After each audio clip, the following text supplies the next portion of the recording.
ট্রেনে উঠেই হাঁপাচ্ছে দেখলাম। জিজ্ঞেস করলাম, কি ব্যাপার রজতদা, দৌড়ালে নাকি? রজতদা তখন ব্যাগটা কাঁধ থেকে নামিয়ে বাংকারের ওপর তুলে দিয়ে আমার পাশে এসে বসলো আর বলল, আর বলো না, আজ ট্রেন একেবারে টাইমে চলে এসেছে। বাড়ি থেকে বেরোতেই লেট হয়ে গেল, তাই দৌড়ে এসে ট্রেন ধরতে হলো। ওপাশ থেকে অয়নদা বলে উঠল, রজতদা, আজ এত সেজেগুজে, কিছু ব্যাপার ট্যাপার আছে নাকি? নতুন পাঞ্জাবি, নতুন প্যান্ট? আর তোমার বৌদির ইচ্ছাতেই পড়তে হলো আজ। বলল, নতুন জামা প্যান্ট পরে আজ অফিসে যাও। এই জামা প্যান্টটা কাল কিনে নিয়ে এসেছে, ওর পছন্দে। কথাগুলো বলছে আর মুখে এক গাল হাসি। বেশ ভালো লাগছিল কথাটা শুনে। রজতদা রেলে চাকরি করে, খড়গপুরে পোস্টিং। আমাদের নিত্যদিনের ট্রেন সফরে রজতদা আমাদের সঙ্গী। পরিচয় হয়েছিল ট্রেনেই, বছর দুয়েক আগে। তারপর থেকে বন্ধুর মতো মিশি, হাসি খুশি আমোদে মানুষ। অয়নদা আবার চিমটি কাটা কথাটা বলে উঠল, বলল, বৌদি তো তোমার মন রাখার জন্য এসব তো করে দেবেই। সবাই তো আর আসল সত্যিটা জানে না। সকাল সকাল এত কাজ করে আসতে হয় রজতদাকে। এই আনাজ কেটে দেওয়া, মাছটা ধুয়ে দেওয়া, আটা মেখে দেওয়া, কত কাজ রজতদার। রজতদা এমনিতেই ঠান্ডা মাথার মানুষ, কারুর কোনো কথাতেই সেভাবে রিয়াক্ট করে না। কথাটা শুনে হেসে উঠল, তারপর বলল, আমি কি একাই করি নাকি? সে তো তুমিও বাড়ির কাজ করো। অয়নদা টোন কেটে বলল, আমার কথা বাদ দাও, আমার বউ তো ওয়ার্কিং লেডি, তাকে তো হেল্প করতেই হবে। কিন্তু বৌদি তো হাউস ওয়াইফ, তারপরেও তুমি ওকে হেল্প করো। হেল্প যখন করতেই হবে, চাকরি করা মেয়েকে বিয়ে করাই ভালো ছিল, কি বলো সবাই? অয়নদার এমন কথা শুনে বেশ রাগ হচ্ছিল। ভাবলাম দুটো কথা বলি। দেখলাম হাসি মুখে রজতদাই উত্তর দিল।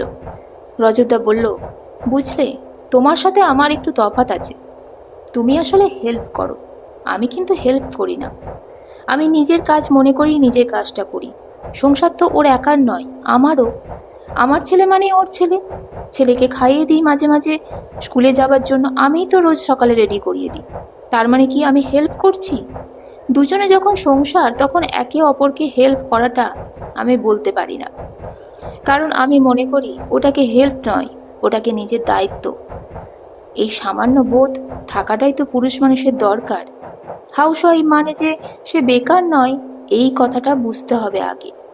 আমি সংসারের জন্য কতটুকুই বা করতে পারি বলো তো? বেশিরভাগটাই তো তোমার বৌদি করে। ওর তো নির্দিষ্ট কোনো ডিউটি টাইম নেই। আমি 8 ঘন্টা ডিউটি করে 1 ঘন্টা যদি বাড়ির কাজ করি, ওটাকে বউয়ের কাজে হেল্প করা বলে না, নিজের দায়িত্ব পালন করা বলে। আমরা অনেক পুরুষ মানুষই এই মেল ইগো থেকে বেরোতে পারি না। একটু ইগো ভেঙে বেরিয়ে দেখো, এই পৃথিবী অনেক বেশি সুন্দর। যেমন আজকের সকালটাই আমার কাছে বেশ সুন্দর হয়ে গেল। এমন কথা শুনে পাশে বসে থাকা এক নবদম্পতি হাততালি দিয়ে উঠল। রজতদার দিকে তাকিয়ে মেয়েটি বলে উঠল, সাবাস দাদা, সাবাস।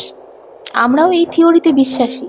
5 মাস বিয়ে হয়েছে আমাদের, কেউ কাউকে হেল্প নয়, বরং নিজেরা নিজেদের দায়িত্ব নিয়ে কাজ করি।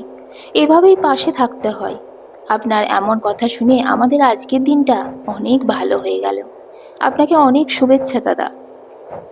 রজতদা একটু আবেগী হয়ে বলে উঠল, এমন শুভেচ্ছায় আমি সত্যিই ভরে উঠলাম। সত্যি কথা বলতে, আজ দিনটাই তো শুভ। আজ আমার গিন্নির বার্থডে। ওর বার্থডে বলে আমাকেই নতুন পাঞ্জাবি উপহার হিসাবে দিয়েছে। আমি তো বললাম, ওমা একই, আমি তো তোমাকে উপহার দেব, আর সেই মতোই তো প্ল্যান করা আছে, আর তুমি কি না আমাকেই উপহার দিচ্ছ? ও বলল, এমনটাই বা প্রতিবার হবে কেন? প্রথা ভাঙলে যদি ভালোবাসাটা সমান থাকে, তবে থাক না এমন একটা রীতি। আজ সন্ধ্যায় অফিস থেকে ফিরলে ও নিয়ে যাবে আমাদের রেস্টুরেন্টে। ওর এমন শুভ ইচ্ছায় আমি আর অরাজি থাকিনি। এটা বুঝলাম, আনন্দ ভাগ করে নিলে দ্বিগুণ আনন্দ ফিরে আসে। রজতদার এমন কথায় আরো একবার মন ভরল। যতটা শ্রদ্ধা ছিল, বেড়ে গেল আরো। রজতদার মতো মানুষের সংখ্যা যত বাড়বে, তত পারিপার্শ্বিক বন্ধনটা সুদূর হবে, সংসারে সুখ শান্তি বজায় থাকবে বেশি। রজতদাকে বললাম, এভাবেই ভালো থাকতে হয় রজতদা, এভাবেই ভালোবাসাকে বাড়তে দিতে হয়।